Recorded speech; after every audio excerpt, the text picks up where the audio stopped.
இந்த ஹாலிவுட் படங்கள் எல்லாம் பார்த்துருப்பீங்க.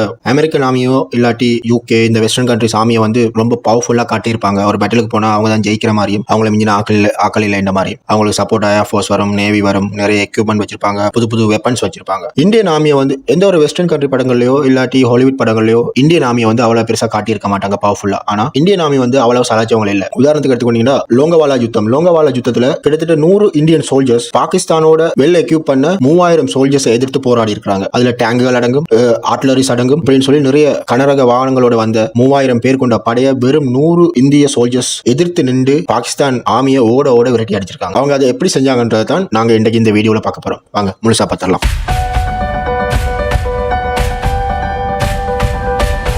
நாங்க பார்க்க போறது பேட்டில் ஆஃப் லோங்கேவாலா. 3000 படை வீரர்கள், 50 டேங்க்ஸ், 100க்கும் அதிகமான ஆர்ம்ட் வெஹிக்கிள், இத்தனை பெரிய ஒரு படையா கிட்டத்தட்ட 120 இந்தியன் சோல்ஜர்ஸ் ஓட ஓட விரட்டி இருக்காங்க. இதுல இந்தியா தரப்புலையும் பாகிஸ்தான் தரப்புலையும் இழப்புகள் எவ்வளவு எடுத்து பார்த்தோம்னா, இந்தியா தரப்புல வெறும் 2 சோல்ஜர்ஸ், 2 ராணுவ வீரர்கள் தான் இறந்திருக்காங்க. அது மட்டும் இல்லாம 5 ஒட்டகங்கள். பாகிஸ்தான் தரப்புல நீங்க எடுத்து பாத்தீங்கன்னா கிட்டத்தட்ட 200 சோல்ஜர்ஸ் இறந்திருக்காங்க, 36 டேங்க துவம்சம் பண்ணிருக்காங்க. அது மட்டும் இல்லாம 500 அவங்க கொண்டு வந்த 500 வெஹிக்கிளை இந்தியன் ஆர்மிஸ் வந்து தகர்த்தெறிஞ்சிருக்காங்க. இவ்வளவு இழப்புகளையும் சந்திச்ச பிறகு பாகிஸ்தான் ஆர்மியை விட்டா போதும்னு சொல்லி அங்க இருந்து பின்னங்கால் பிரடியில் அடிபட ஓடி இருக்காங்க. இந்த லோங்கேவாலா இருக்கிற இடத்தை பாத்தீங்கன்னா பாகிஸ்தானுக்கும் ராஜஸ்தானுக்கும் நடுவுல இருக்கிற ஒரு இடம் தான் லோங்கேவாலாண்டுவாங்க. இந்த லோங்கேவாலா இருக்கிற லேண்ட்மார்க் எப்படின்னு கேட்டீங்கன்னா சுத்தி முத்தி ஒரே பாலைவனம் தான் இருக்கும். பேட்டில் வந்து நடந்த இடம் இந்த பாலைவனத்துல தான். இந்த லோங்கேவாலா யுத்தம் ஆரம்பிக்கிறதுக்கு காரணம் எதுன்னு கேட்டீங்கன்னா, இப்ப இருக்கிற பங்களாதேஷ் வந்து ஒரு தனி நாடா, பங்களாதேஷ் மக்கள் வந்து தங்களை ஒரு தனி நாடா அறிவிக்க கோரி அங்க புரட்சி செஞ்சுட்டு இருந்தாங்க. அந்த டைம்ல இப்ப இருக்கிற பங்களாதேஷ் ஆட்சி செஞ்சது பாகிஸ்தான் அரசாங்கம். இந்த புரட்சியை தடுக்கணும்ன்றதுக்காக பாகிஸ்தான் அரசாங்கம் என்ன செஞ்சதுன்னா, அந்த போராட்டம் செய்யற மக்களை கொடூரமா கொண்டும் ஒரு மனிதாபிமானமற்ற தன்மையிலும் செயற்பட்டு வந்தாங்க. லட்சக்கணக்கான மக்கள் வந்து என்ன செய்யறாங்கன்னா, அங்க இருக்க இயலாதுன்னு சொல்லி இந்திய எல்லைகளுக்குள்ள அடைக்கலத்துக்காக, அதாவது அகதிகளா வந்து சேர்றாங்க. அந்த டைம்ல என்ன செஞ்சீங்கன்னா, இந்த பாகிஸ்தான் நடவடிக்கையை கண்டிச்சு உலக நாடுகள் எல்லாமே ஒரு கண்டனத்தை தெரிவிச்சிருந்தாங்க, இந்தியா உட்பட. அந்த டைம்ல இந்தியாவுக்கு பிரைம் மினிஸ்டரா இருந்தவங்க வந்து இரும்பு பெண்மணி அழைக்கப்படுற இந்திரா காந்தி அவர்கள் என்ன செய்யறாங்கன்னா, இவங்க எந்தெந்த நாடுகளுக்கு எல்லாம் போறாங்களோ அந்தந்த நாடுகள் எல்லாம் இந்த பாகிஸ்தான் செய்யறதை பத்தி சொல்லிட்டே வந்தாங்க. இவங்க செய்யறதால அகதிகள் கூடுதலா எங்க நாட்டுக்குள்ள வராங்க, அதனால எங்க எக்கானமி வந்து பொருளாதாரம் வந்து பாதிப்படையுது, அவங்களை பேணி பாதுகாக்கிற பொறுப்பும் எங்க தலையில கூடிக்கொண்டே வருது, அவங்களை இந்த இப்படி செய்யறதை நிப்பாட்ட சொல்லி அவங்க போற நாடுகள் எல்லாத்திலுமே ஒரு ஸ்பீச்சா கொடுத்துட்டே வந்தாங்க. இவங்க கண்டனம் தெரிவிச்சும் பாகிஸ்தான் இதை நிப்பாட்டாம தொடர்ந்து செய்து கொண்டிருந்ததால இந்திரா காந்தி அவர்கள் ஒரு முடிவுக்கு வராங்க, நாங்களும் ஏதாவது செய்யணும்னு சொல்லி. அதனால என்ன செய்யறாங்கன்னா, பங்களாதேஷ்ல புரட்சி பண்ணி கொண்டிருந்த புரட்சி படைக்கு இந்தியன் ஆர்மியை வச்சு மறைமுகமா உதவிகளை செஞ்சுட்டு வராங்க. இதனால எரிச்சல் அடைந்த பாகிஸ்தான், அந்த டைம்ல பாகிஸ்தான் பிரசிடென்டா இருந்த ஜக்கியா கானுக்கு வந்து இது ஒரு அத்துமீறலா தெரிஞ்சது. அதனால இந்தியாவுக்கு ஒரு பாடம் போட்டணும்ன்றதுக்காக ஒரு முடிவு எடுக்கிறார். ராணுவ வீரர்களுக்கு உத்தரவு பறக்குது, நீங்க இந்தியாவுக்கு எதிராக போர் தொடுக்கணும். அந்த ஆபரேஷனுக்கு பேர் வந்து ஆபரேஷன் செங்கிஸ்கான் சொல்லி பேரும் வைக்கிறாங்க. இந்த ஆபரேஷன் செங்கிஸ்கான் ஆரம்பிச்சு 1971 ஆண்டு டிசம்பர் 3ஆம் தேதி இந்தியாவில் இருக்கிற 11 ஏர்பேஸ் மேல பாகிஸ்தான் விமானப்படைகள் தாக்குதல் நடத்த ஆரம்பிக்கிறாங்க. இந்த தாக்குதல் நடந்து அடுத்த நாள் என்ன செய்யறாங்க, இந்திரா காந்தி அவர்கள் நாட்டு மக்கள்கிட்ட பேசுறாங்க, பாகிஸ்தான் வந்து எங்கள் மேல தாக்குதல் நடத்திட்டு அதனால நாங்க வந்து அதிகாரப்பூர்வமா வார் டிக்ளேர் பண்றோம் பாகிஸ்தான் மேல சொல்லி ஒரு ஸ்பீச்சும் பறக்குது. ஈஸ்ட் பாகிஸ்தான்ல இந்தியாவோட கை வந்து ஓங்கி இருந்ததால பாகிஸ்தானுக்கு எதுவுமே செய்ய முடியாம போயிடுச்சு. அதனால என்ன செய்யறாங்கன்னா, பாகிஸ்தான் அரசாங்கம் ஒரு பெரிய ஒரு முடிவு எடுக்கிறாங்க. இவங்களுக்கு வேற பக்கத்தால இருந்து பிரஷரை கொடுத்தா, அதாவது வெஸ்ட் பாகிஸ்தான்ல இருந்து படையெடுத்து வந்து இந்தியாவில் இருக்கிற பல பகுதிகளை பிடித்தா இதை வச்சு இவங்கள்ட்ட நெகோசியேட் பண்ணலாம் ஈஸ்ட் பாகிஸ்தான்ல சண்டே நிப்பாட்ட சொல்லி. இப்படி ஒரு பிளான் போட்டு தான் 3000 படை வீரர்கள் கொண்ட ஒரு படையை உருவாக்குறாங்க. அப்படி எல்லைகளை கைப்பற்ற நினைத்து இவங்க தேர்ந்தெடுத்த ஒரு இடம் தான் இந்த லோங்கேவாலான்றது. அது பாகிஸ்தான் போர்டர்ல இருந்து 20 கிலோமீட்டர்ல இருக்கிறதால, அதுவும் பாலைவனம்ன்றதால ஈஸியா கைப்பற்றலாம் நினைச்சு இவங்க சண்டைக்கு வராங்க, போர்டர் எல்லாத்தையும் அடிச்சு உடைச்சு கொண்டு. அந்த டைம்ல லோங்கேவாலால பாதுகாப்பு பணியில ஈடுபட்டு இருந்தவர் தான் மேஜர் குல்தீப் சிங் சொல்லி ஒரு கேப்டன். அவர் வந்து ரெஜிமெண்ட் 23வது பட்டாலியனுக்கு வந்து கேப்டனா இருந்தவர். அந்த டைம்ல அவர்கிட்ட இருந்த ஆயுதங்கள் என்னன்னு கேட்டீங்கன்னா அவ்வளவு பெருசா இல்ல. 120 சோல்ஜர்ஸ், L16 81mm சொல்லி ஒரு மோட்டார், 10 ஒட்டகங்கள், அது மட்டும் இல்லாம ஒரே ஒரு ஜோங்கா ஜீப்னு சொல்லி 6 ரைபிள் பொருத்தப்பட்ட ஒரு ஜீப் இவ்வளவு வந்து அவங்கள்ட்ட இருந்தது. ஆனா அந்த பக்கம் பாகிஸ்தான் பக்கம் இருந்து வாரது கிட்டத்தட்ட 50க்கும் மேற்பட்ட டேங்குகள், ஏகப்பட்ட ஆர்ம்ட் வெஹிக்கிள், 3000 சோல்ஜர்ஸ், ஒரு மாபெரும் படையை திரட்டி கொண்டு அவங்க ஒரு பெரிய பிளான்ல உள்ளுக்கு வந்துகிட்டு இருக்காங்க. இவ்வளவு குறுகிய ரிசோர்ஸை வச்சு கொண்டுதான் குல்தீப் சிங் என்ற கேப்டன் வந்து இந்த மாபெரும் படைக்கு எதிராக போரிட்டாங்க. ரோந்து பணியில ஈடுபட்டு இருந்த விமானப்படைக்கு இந்த பாகிஸ்தான் படை வந்து லோங்கேவாலாவை நோக்கி வாரது தெரிஞ்ச கைக்கு குல்தீப் சிங்குக்கு இந்த நியூஸ் வந்து பாஸ் பண்ணப்படுது. உடனே அவர் என்ன செய்யறாருன்னா, ஹெட் குவார்டர்ஸ்க்கு தகவல் தெரிவிச்சு எங்களுக்கு சப்போர்ட்டுக்கு ஆட்கள் தேவை, ஆயுதங்களும் தேவை, உடனே அனுப்பி வைங்கன்னு சொல்றாங்க. அவங்க கொடுத்தது 2 ஆப்ஷன் தான். அதுல முதலாவது ஆப்ஷன் கேட்டீங்கன்னா,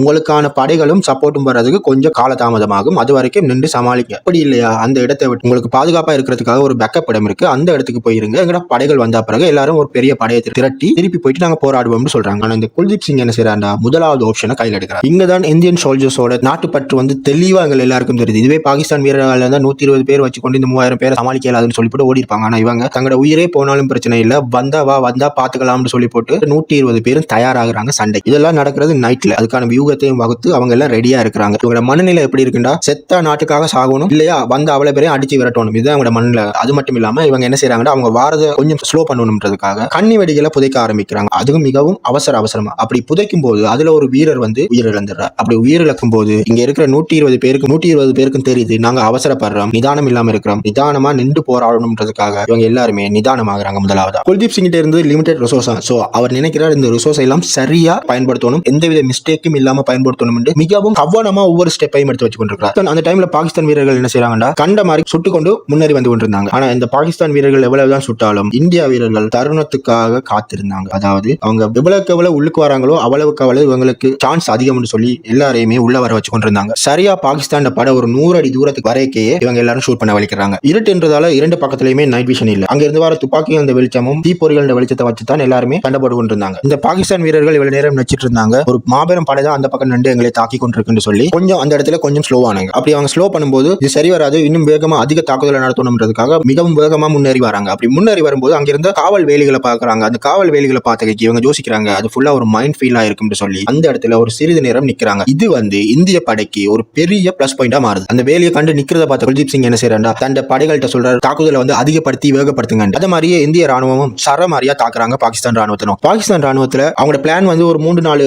சிட்டியை பிடிக்கணும்ன்றதுக்காக அதுக்காக என்ன செஞ்சிருந்தாங்கன்னா, அவங்களோட டேங்க்ல எல்லாமே எக்ஸ்ட்ரா ஃபியூல வந்து வெளியே வச்சிருந்தாங்க. டேங்களுக்கு மேல வந்து அடுக்கி வச்சிருந்தாங்க. இது வந்து இந்திய ராணுவத்துக்கு ஒரு பிளஸ் பாயிண்டா மாறிட்டு என்னன்னு கேட்டீங்கன்னா, இவங்க இங்க இருந்து தாக்குதல் நடத்தும் போது அங்க இருந்த பெட்ரோல் கேன்கள்ல புல்லட் பட்டு தீப்பட்டி எரிஞ்சு வெடிக்க வழி. அந்த வெளிச்சத்துல யாரு எங்க எந்த இடத்துல நிக்கிறாங்கன்றது இந்திய ராணுவத்துக்கு தெளிவா தெரிஞ்சதால துல்லிய தாக்குதல் நடத்துறாங்க இந்திய ராணுவம். இந்திய படையோட முக்கிய நோக்கமா இருந்தது தங்களுக்கான வெளிச்சம் வேணும், அதாவது எதிரி எங்க நிக்கிறான்றதை தெரிஞ்சு கொள்ளணும்ன்றதுக்காக என்ன செய்யறாங்கன்னா, இருக்கிற டேங்குகளை கொளுத்தி விடுறாங்க, அதாவது வெடிக்க வைக்கிறாங்க. சோ அந்த வெடிக்க வைக்கிற வெளிச்சத்துல யார் எங்க நிக்கிறன்ற பார்த்து துல்லிய தாக்குதலை அதிகப்படுத்துறாங்க. லோங்கேவாலா பகுதியில இருந்த இந்தியன் ஆர்மியோட பேஸ் வந்து அந்த யுத்தத்துக்கு ஏற்ற மாதிரியே அமைஞ்சிருந்தது. என்னன்னு கேட்டீங்கன்னா, இவங்க உயரத்துல இருந்தாங்க, பாகிஸ்தான் படை பள்ளத்துக்குள்ள இருந்தாங்க. அப்ப இவங்களுக்கு ஈஸியா சுட்டுத்தலாம் பாகிஸ்தான் படை. ஒரு பக்கம் இப்படி சரமாரியா தாக்குதல் நடத்தி கொண்டு இன்னொரு பக்கம் அவங்க கேட்டுட்டு இருந்தாங்க, எங்களுக்கான உதவிகள் எவ்வளவு நேரத்தில் வரும் என்று கேட்டுக்கொண்டே இருந்தார் ஹெட் ஆபீஸ்ல. இந்த தாக்குதலால நிலை குலைந்து போன பாகிஸ்தான் ராணுவம் என்ன செய்யறதுன்னு தெரியாம முழிச்சு கொண்டு இருக்காங்க. ஏன்னு கேட்டா, இவங்க திட்டம் போட்டு வந்தது இந்த ஒரு இடத்தை டக்குன்னு பிடிச்சிட்டு அடுத்த இடத்துக்கு போகணும் முடியறதுக்குள்ள என்கின்ற மாதிரி தான் அவங்களோட திட்டமா இருந்தது. ஆனா இவங்க திட்டம் போட்டதை விட அதிக நேரம் எடுத்ததால மண்டையை போட்டு பிச்சுக்கிட்டு இருந்தாங்க. என்ன செய்யறதுன்னு தெரியாம இந்திய படை வீரர்களுக்கும் நேரம் போக போக ஒரு பதட்டம் என்றதே இருந்தது. ஏன்னு கேட்டீங்கன்னா,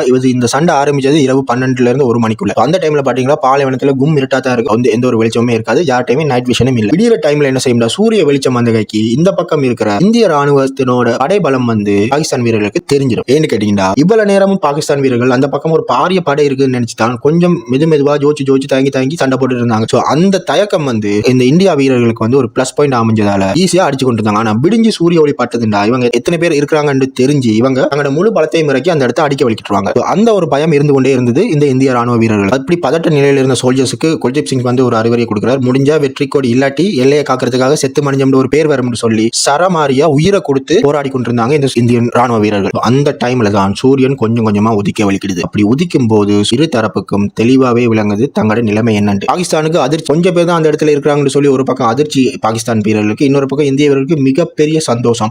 பாகிஸ்தான் சோல்ஜர்ஸ் வந்து செத்து மடிஞ்சிருக்காங்க, டேங்குகள் ஆர்ம் வெஹிக்கிள் எல்லாமே டிஸ்ட்ராய் ஆகி போய் பத்தி கொழுந்து விட்டு எரிஞ்சு கொண்டு இருக்கு. அப்ப அவங்களுக்கு ஒரு எண்ணம் வருது, எங்களால இந்த யுத்தத்துல ஜெயிக்க முடியும்னு சொல்லி அவங்க போராடுறதுக்கு இன்னும் கொஞ்சம் பூஸ்டா அமைஞ்சதுதான் இந்த விடியல் கால். பாகிஸ்தான் வீரர்களுக்கு ஒரு சந்தோஷம், கொஞ்சம் வீரர்கள் தான் இருக்கிறாங்க, அதனால ஈஸியா இந்த இடத்தை அடிச்சிடலாம்னு சொல்லி ஒரு பெருமிதத்தோட சண்டையை கொஞ்சம் உக்கிரப்படுத்த ஆரம்பிக்கிறாங்க. இந்த விடியல் காலையோட சேர்த்து இந்தியன் ஏர்போர்ஸோட சப்போர்ட்டும் இந்த 100 சோல்ஜர்ஸுக்கும் கிடைக்குது. பக்கத்துல இந்தியன் ஏர்போர்ஸ் பேஸ் ஒன்று இருந்தது. அந்த பேஸ்ல நைட் விஷன் பொருத்தப்படாத விமானங்கள் இருந்தது. விடிய காலையில அந்த சூரிய கதிர்கள் வானத்துல பட்ட உடனே அந்த ஏர்பேஸ்ல இருந்த விமானங்கள் பார்க்க வலிக்கிறது. வானத்துல ஹவாக்கர் ஹண்டர் HF-24 சொல்ற விமானங்கள் அந்த யுத்த காலத்தை நோக்கி பார்க்க வலிக்கிறது. யுத்த காலத்துக்கு வந்த விமானப்படை பாகிஸ்தான் ஆர்மியை சரமாரியா சுட்டு தள்ளுறாங்க. இந்த வான்வழி தாக்குதலால பாகிஸ்தான் ஆர்மி நிலை குலைந்து போய் என்ன செய்யறன்னு தெரியாம பாத்துட்டு இருந்தாங்க. வானத்துல இருந்து இந்த உதவி கிடைத்த உடனே என்ன செய்யறாங்கடா, நிலத்தில இருந்து தாறுமாறா தாக்க வலிக்கிறாங்க. இரண்டு பக்கமும் தாக்குதல் சரமாரியா இருந்ததால பாகிஸ்தான் படை திக்கி முக்காடி போய் இப்படிப்பட்ட தாக்குதலால இவங்களுக்கு என்ன செய்யறன்னு தெரியாம தப்பிக்கவும் மேலாது. ஏன்னு கேட்டீங்கன்னா, அது ஒரு பாலைவனம், எந்த பக்கம் போனாலும் ஏர்போர்ஸுக்கு தெரியும், கலச்சி சுடுவாங்க. இந்த வான்வழி தாக்குதல் எப்படி இருந்தது அந்த விமானத்தை ஓட்டின விமானிகள்கிட்ட கேட்ட பொழுது அவங்க சொன்ன விஷயம் என்னன்னு கேட்டீங்கன்னா, இது ஒரு மான் வேட்டை மாதிரி இருந்துட்டு சொன்னாங்க. அதாவது ஓட விரட்டி சுட்டது ஒரு மான் வேட்டை மாதிரி எங்களுக்கு சந்தோஷமா இருந்துன்னு சொன்னாங்க. மறுநாள் மத்தியானத்துக்குள்ளேயே இந்த போர் வந்து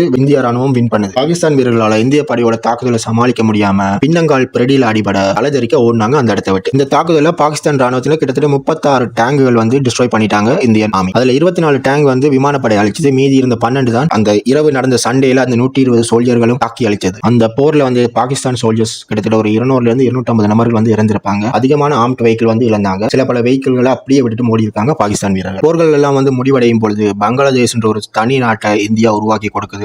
இந்த சண்டையில தாய் நாட்டுக்காக உயிரே போனாலும் பிரச்சனை இல்லைன்னு சொல்லி தைரியமா அந்த 120 சோல்ஜர்களோட நின்று போராடின குல்தீப் சிங் அவர்கள் இந்திய அரசாங்கத்தோட மிக உயரிய விருதான மகாவீர் சக்ரான்னு சொல்ற விருதும் இந்த குல்தீப் சிங் அவர்களுக்கு கிடைக்கும். அதோடு அவரோட நின்று போராடின அத்தனை வீரர்களுக்கும் உயரிய விருதுகளும் உயரிய ரேங்கும் அதாவது பதவி உயர்வும் கிடைச்சது. ஒரே ஒரு சின்ன ஆர்ம்ட் வெஹிக்கிளா இருந்தாலும் அந்த போர்ல இவங்களுக்கு மிகப்பெரிய பலமா இருந்தது அந்த ஜொங்கா ஜீப் தான். அந்த ஜொங்கா ஜீப்புக்கும் இந்தியன் ஆர்மி ஒரு நினைவு சின்னத்தை அமைத்தாங்க. பாகிஸ்தான் வந்து இந்த யுத்தத்தில் தோத்ததுக்கு காரணம் 2 மேஜர்ஸ் தான் சொல்லி அவங்கள பதவி நீக்கம் செஞ்சது பாகிஸ்தான் அரசாங்கம். அது மட்டும் இல்லாம சில பல ராணுவ அதிகாரிகள் மேல விசாரணை கமிஷனும் வைக்குது இந்த பாகிஸ்தான் அரசாங்கம். இந்த போர்ல தோத்ததுக்கான காரணம் என்னன்னு தெரிஞ்சு கொள்றதுக்காக. ஆனா இவங்க என்னதான் விசாரணை கமிஷன் வச்சாலும் என்னதான் பதவி நீக்கம் செய்தாலும் இவங்களுக்கு தெரியாது இந்திய நாட்டு ராணுவ வீரர்களோட தன்னம்பிக்கையும் நாட்டுப்பற்றும் இந்த இரண்டும் தான் இவங்களை ஓட விரட்டினதுக்கு காரணம் என்று சொன்னா அவங்க கேட்கவா போறாங்க? கேட்க மாட்டாங்க. இந்த போர்க்கதையை வச்சு ஒரு படமும் உருவாகி இருக்கு. அந்த படத்தோட பேர் தான் பார்டர்.